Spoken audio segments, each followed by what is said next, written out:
আমাদের মাননীয় প্রধানমন্ত্রী,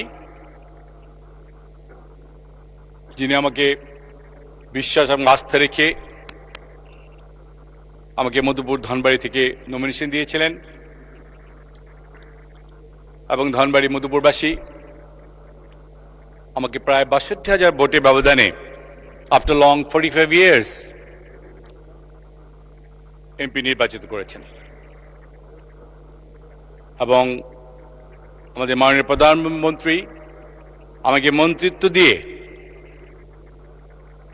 ধনবাড়ি মধুপুরবাসীকে পুরস্কৃত করেছেন।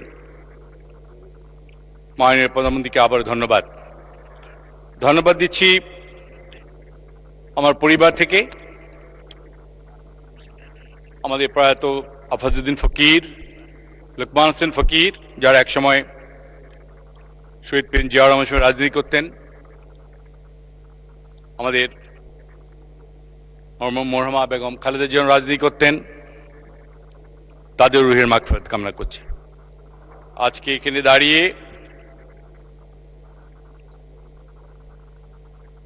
শহীদ প্রেসিডেন্ট জিয়াউর রহমানের কথা মনে হয়,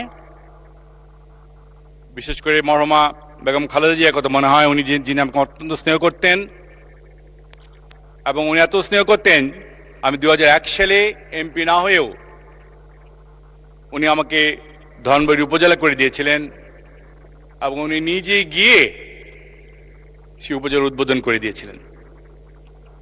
আজকে উনি নেই। I miss her very much.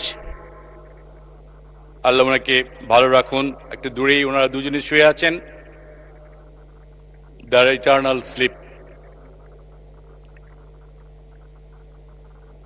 মাননীয় স্পিকার, গতকালকে কিন্তু একটা হিস্ট্রি হয়ে গেছে বাংলাদেশে। আনফর্চুনেটলি আজকে কিন্তু অনেকে এখানে বক্তব্য দিয়েছে। মাননীয় মন্ত্রী মহোদয় অনেক মন্ত্রী মহোদয় বক্তব্য দিয়েছেন, মাননীয় এমপি মহোদয়ের বক্তব্য দিয়েছেন, কিন্তু বাংলাদেশের এত বড় একটা অর্জন মাননীয় প্রধানমন্ত্রী আমাকে নিজ দিয়ে দিয়েছিলেন। সেফটি সিকিউরিটিকে দেখে আপনি যত তাড়াতাড়ি পারেন এই রূপপুর আণবিক এই প্রকল্পটাকে তাড়াতাড়ি আপনারা ফুয়েল লোডিং শুরু করেন, বিকজ এখন কিন্তু electricity is a time of the need. আমরা কিন্তু গতকাল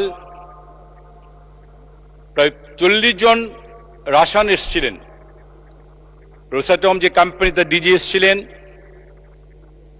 আজকে আইএই এর ডাইরেক্টর জেনারেল উনি স্কাইপে কথা বলেছেন। আইএ থেকে ডিরেক্টর সাহেব এসেছিলেন।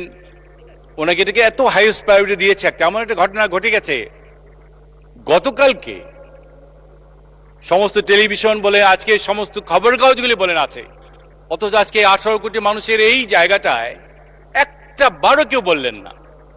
এত বড় একটা অর্জন। So sad, so sad.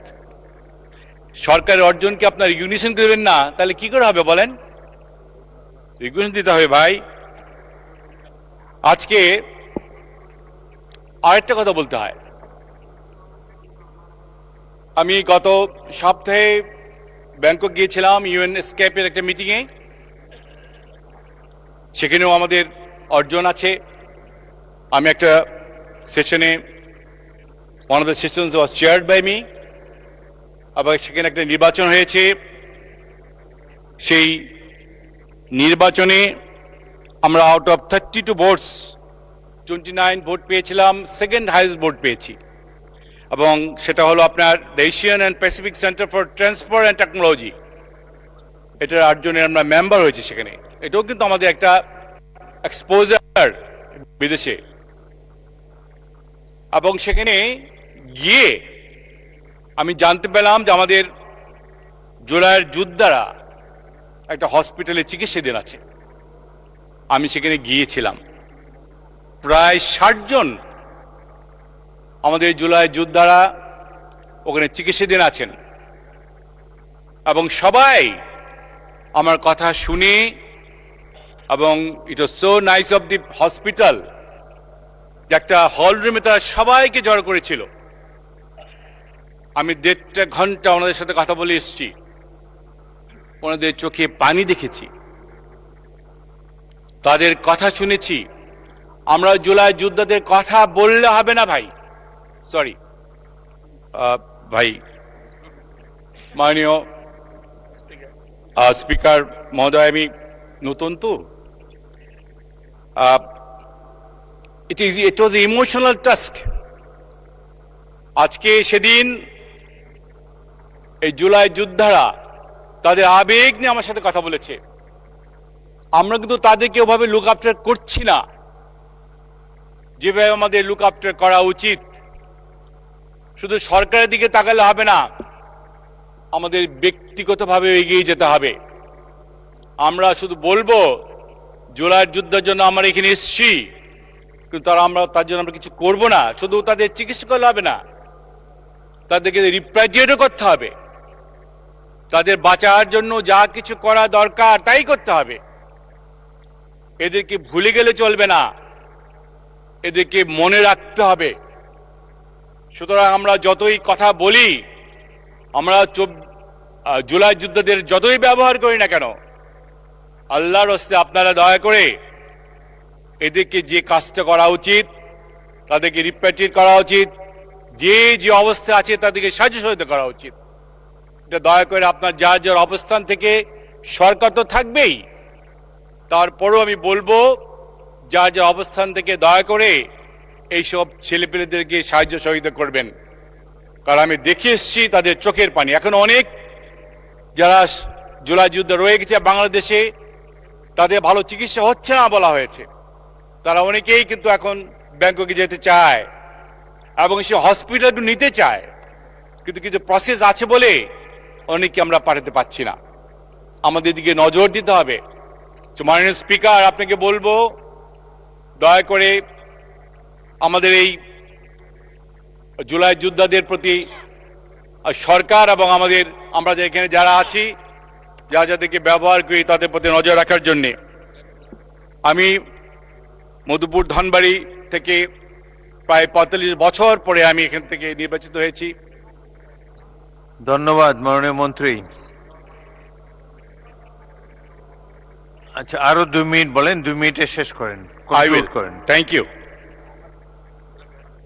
Madhupur ধনবাড়িতে আপনারা জানেন সেখানে আদিবাসী আছে, আমাদের বাঙালিরা আছে। আমরা আদিবাসীদের বনের সমস্যা আছে। আমাদের ওখানে প্রচুর আনারস হয়।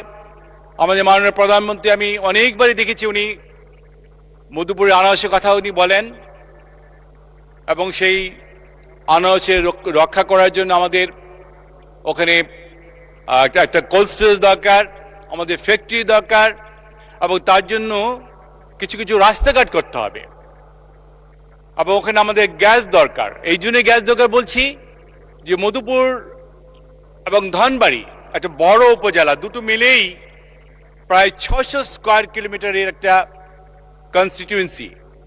ওখানে যদি আমি গ্যাস দিতে পারি তাহলে কিন্তু ওটা আরেকটা একটা ভালুকা বা গাজীপুরের মতো একটা ইন্ডাস্ট্রিয়াল জোন হতে পারে। কারণ ওখানে এত জমি পড়ে আছে, বিশেষ করে মধুপুরে।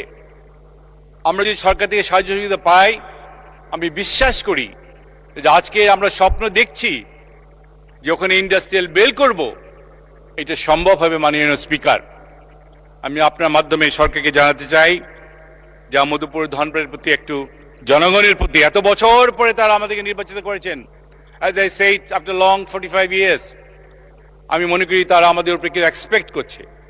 সুতরাং আমার কিছু করা উচিত। তো আমি আর কথা বাড়াবো না।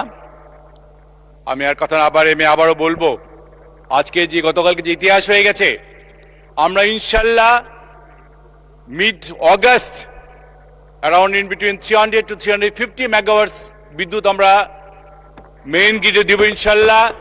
তখন আমাদের মাননীয় প্রধানমন্ত্রী ওনাকে ইনগ্রেট করবেন ইনশাল্লাহ, এবং by end of the year